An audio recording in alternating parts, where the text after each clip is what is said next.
할렐루야. 하나님의 이름을 찬양합니다. 우리가 범사에 하나님께 영광을 돌리고 범사에 그리스도의 이름을 높이는 그런 자들이 되기를 소망합니다. 인생이 안타깝게도 처음 하나님의 은혜를 자꾸 잊어버리고 교만해지고 자기 생각에 옳은 대로 행하는 것들을 봅니다. 참 인간들은 어쩔 수 없는 것 같아요. 그 본색이 원래 교만하고 자기를 사랑하고 이게 참 안타깝습니다. 그래서 저는 날마다 하나님께 엎드려서 내가 또 실수한 게 없는가, 내가 혹시 또 높아진 게 없는가 이렇게 점검을 해봅니다. 괜찮다 이렇게 생각했는데 또 나의 어떠한 모습들 가운데 나 스스로 하나님 앞에서 높이고 있는 이런 부분들이 있구나 이렇게 깨닫게 하시는 부분들이 있습니다. 여러분, 우리가 말씀 앞에서도 하나님 앞에서도 세상 앞에서도 항상 겸손하기를 축복합니다. 12장 1절에 여호와께서 아브라함에게 이르시되 너는 너의 본토 친척 아비 집을 떠나 내가 내게 지시할 땅으로 가라 했습니다. 창세기 12장 1절은 굉장히 유명한 말씀이죠. 지시할 땅, 갈 바를 알지 못하고 아브라함이 떠났던 그 사실에 대한 말씀입니다. 근데 이것은 갈 바를 알지 못했느냐, 지시할 땅이냐 그런 것보다 말씀에 순종했다는, 말씀에 순종하는 것은, 말씀에 대한 순종은 결국은 뭐냐, 믿음입니다. 보이지 않는 것, 지금 잡히지 않는 것, 이루어지지 않은 것을 바라보고 가는 거니까 결국 믿음이 필요한 겁니다. 우리가 이 땅의 소망을 바라보면 보이는 것을 보고 쫓아가겠죠. 그런데 우리가 바라봐야 될 것은 보이는 것이 아니라 보이지 않는 것입니다. 그러니까 믿음으로 말씀에 순종을 하는 겁니다. 믿음으로 하나님 나라를 바라보는 것입니다. 믿음으로 하나님께서 역사하심을 기대하는 것입니다. 믿음이 있어야 순종할 수 있다는 거예요. 그래서 순종하는, 특별히 말씀에 대하여 순종하는 자들이 될 수 있기를 주의 이름으로 축복합니다. 4절에 이 아브라함이 여호와의 말씀을 쫓아갔고 롯도 그와 함께 갔으며 아브라함이 하란을 떠날 때 그 나이 75세였더라 했습니다. 뭘 쫓아갔느냐? 여호와의 말씀을 쫓아갔다.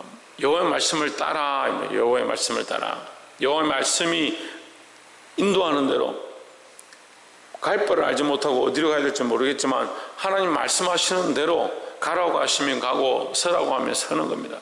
우리가 찬양은 참 잘합니다. 주님 말씀하시면 내가 나아가겠습니다. 주님 멈추라 하시면 내가 멈추겠습니다. 근데 안 멈추죠. 가라 해도 잘 안 가고 멈추라 해도 잘 안 멈추고. 그래, 인생이 참 그런 것 같습니다. 근데 오늘 이 아브라함의 멋진 모습이 뭐냐? 말씀 앞에 순종하는 것이다. 우리는 이 아브라함에게 주신 복은 다 받고 싶어 합니다. 내 자손에게 복을 주고 너로 복의 근원이 되게 하고 너로 모든 민족이 너로 말미암아 복을 받을 것이다. 그렇게 하는데도 그 복은 받고 싶어 하지만 우리가 말씀에 대한 순종을 잘 하지 않는다. 이 복의 시발점이 어디냐? 복의 출발점이 어디냐? 하나님의 말씀에 순종하는 것이다.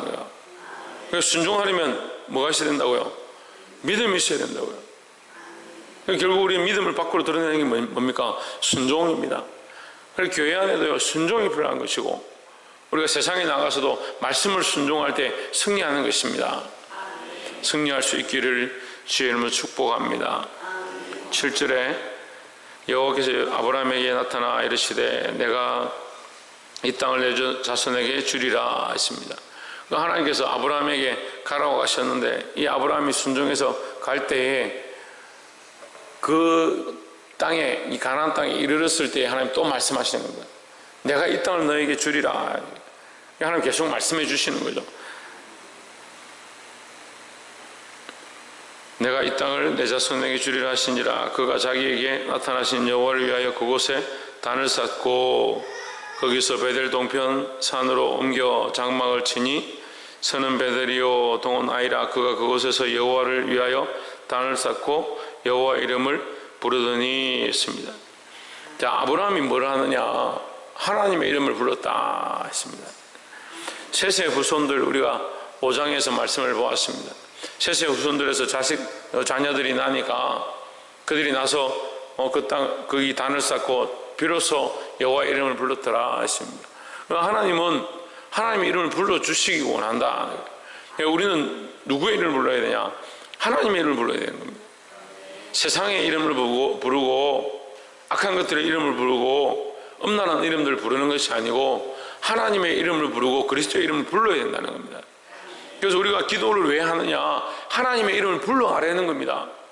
하나님을 불러야죠. 하나님을 높여야죠. 찬양을 왜 하느냐? 하나님을 높이는 것입니다. 그러니까 우리가 하나님의 이 말씀을 또 왜 보느냐? 하나님의 이름을 배우는 겁니다. 그러니까 하나님의 이름을 배우고 그 이름을 부르고 그 이름을 찬양하고 높이는 것, 그것이 하나님의 백성들이 해야 될 삶이다라는 거죠. 근데 인생이 자꾸 아까도 얘기했지만 교만해가지고 뭘 놓치느냐? 하나님의 이름을 놓쳐버리고 하나님의 이름을 잃어버리고 자기 이름을 자꾸 나타내고자 하고 자기 이름을 높이고 자식들의 이름을 높이고 하나님 예배하는 거, 하나님 높이는 것을 까먹어버렸다. 그것이 인생이 잃어버린 것이다. 우리는 하나님의 이름을 높이고 하나님 앞에 제단을 쌓고 하나님 앞에 예배하는 이것을 회복해야 될 줄 믿습니다. 그래서 예배는 누구의 이름을 높이는 것이냐? 하나님의 이름을 높이는 겁니다. 앞에 서는 사람들의 이름을 높이는 것도 아니고 대표적으로 서는 사람들의 이름을 높이는 것도 아니고 설교하는 사람들의 이름을 높이는 것도 아니고 예배는 하나님의 이름을 높이는 것이라는 거예요. 그래서 반드시 예배를 통하여 말씀을 통하여 기도를 통하여 찬양을 통하여 하나님의 이름만 높이는 이 원칙을 잊지 않기를 주의 이름으로 축복합니다. 더욱 중요한 것은 아브라함이 그 말씀에 순종해서 갈 때에 했습니다. 그래서 아브라함이 그 말씀에 순종해서 출발해가지고 복의 근원이 되는데 그가 뭘 쌓느냐? 단을 쌓았다. 그러니까 그는 아브라함은 말씀을 순종해서 하나님의 말씀대로 살았다. 그 산 모습이 뭐냐? 하나님의 이름을 나타내는 것이다. 그러니까 우리는 말씀을 순종해서 말씀대로 사는 것이 우리 삶에 하나님의 이름을 부르는 행위다는 거죠. 우리 삶에서 하나님의 이름을 부르고 하나님의 이름을 높이고 하나님의 이름을 나타내는 것이 우리가 해야 될, 하나님의 백성들이 마땅히 해야 될 모습이다라는 겁니다. 그래서 삶이 예배되어지고 삶으로 하나님의 이름을 높이고 삶으로 하나님을 찾으시는 저와 여러분 되기를 주의 이름으로 축복합니다. 10절에 그 땅에 기근이 있으므로 아브라함이 애굽에 우거하려 하여 그리로 내려갔으니 이는 그 땅에 기근이 심하였음이라 했습니다. 자, 12장 10절에서 아브라함이 애굽으로 내려갑니다. 그럼 하나님께서 지시한 땅에서 떠났다는 거죠. 아브라함이 이거 실수하는 거죠. 하나님 말씀을 따라서 갔는데 거기 기근이 심하니까 막상 살다가 힘드니까 떠나는 겁니다. 그 믿음으로 사는 사람들이 그 믿음을 지키고 계속 유지하는 게 힘들다는 거예요. 하지만 물론 이것 또한 하나님께서 복으로 바꾸십니다. 그에게 복으로 약속하신 대로 그에게 이 땅으로 가게 된 것 또한 복으로 바꾸시고 결국 이 백성들이 아브라함의 후손들이 애굽에 들어가게 돼서 나올 때도 복을 받았던 것처럼 이 아브라함에게도 복을 주십니다.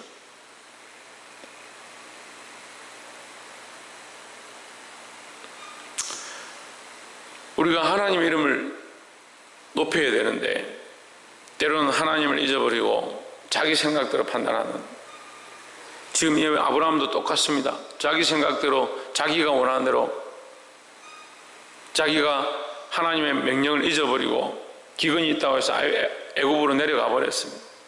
근데 가면서 어떤 일을 하느냐? 11절에 그가 애굽에 가까이 이를 때 그 아내 사례들어 이르되 나 알기에 그대는 아리따운 여인이라. 12절 애굽 사람이 그대를 볼 때 이르기를 이는 그의 아내라 하고 나는 죽이고 그대는 살리리니 했습니다. 살고 죽는 것이 하나님께 있는데 누구를 두려워하느냐? 사람들을 두려워하기 시작하는 겁니다. 먹고 마시는 것에 대해서 두려워하기 시작하고 사람들의 눈에 두려워하기 시작하고, 이게 오늘날 일반적인 사람들의 모습이고 그리스도인들의 모습입니다.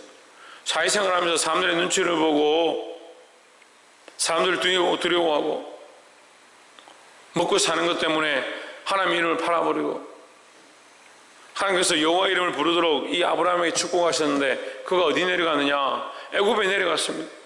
애굽에 내려가서 하나님의 이름을 부르는 걸 잊어버리고 사람들을 두려워해서 거짓말을 하기 시작하는 겁니다.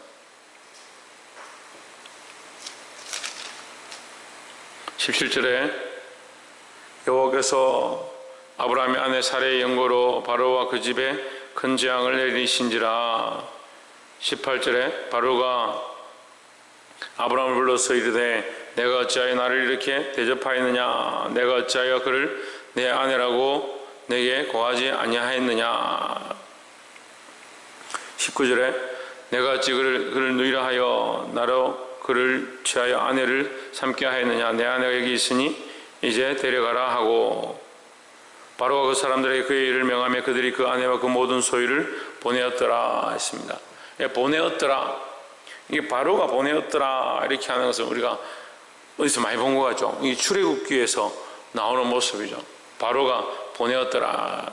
이것은 작은 출애굽기입니다. 그리고 창세기 12장은 작은 출애굽기의 모양으로 나타납니다. 이건 예표죠. 그러니까 결국 아브라함의 후손들이 이 애굽 땅에 들어가서 가나안 땅에 기근이 심함으로 애굽 땅에 들어가서 애굽에서 하나님께서 그들을 번성케 하시고 그들에게서 소유를 취하게 하시고 각종 보화를 받게 하시고 그 다음에 어떻게 합니까? 바로가 보냄을 통해서 그들이 애굽에서 나오게 되는 그 사건을 오늘 창세기 12장에서 보여주고 있습니다.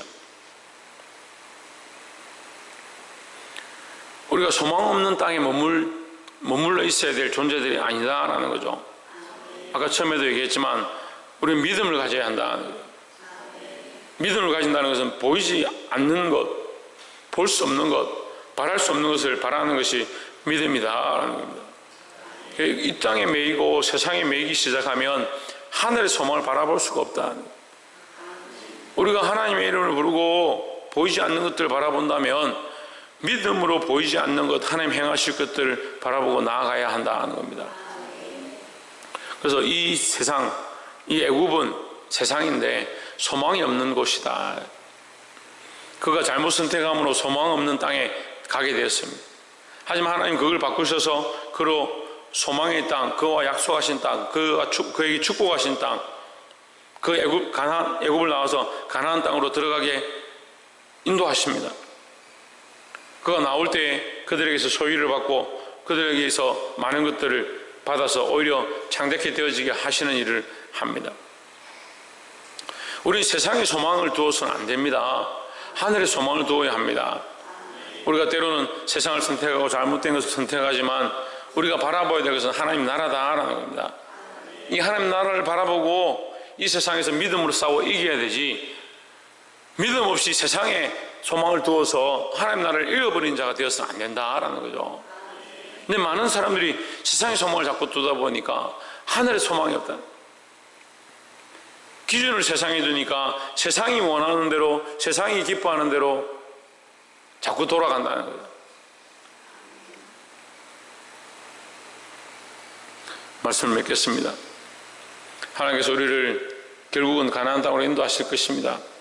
근데 우리에게 뭐가 필요하느냐? 믿음이 필요하고 순종이 필요합니다. 특별히 하나님의 이름을 부르는 것이 우리에게 회복되어야 하고, 우리 범사에 하나님 앞에 예배하고 우리의 삶이 예배되어지고 하나님께 영광 돌리는 것이 우리 안에 회복되어야 될 줄 믿습니다. 특별히 다시 세상으로 돌아가지 말고, 다시 세상에 속지 말고 우리가 거짓된 모습으로 하나님을 잊어버리고 살지 않기를 주의 이름으로 축복합니다. 기도하겠습니다.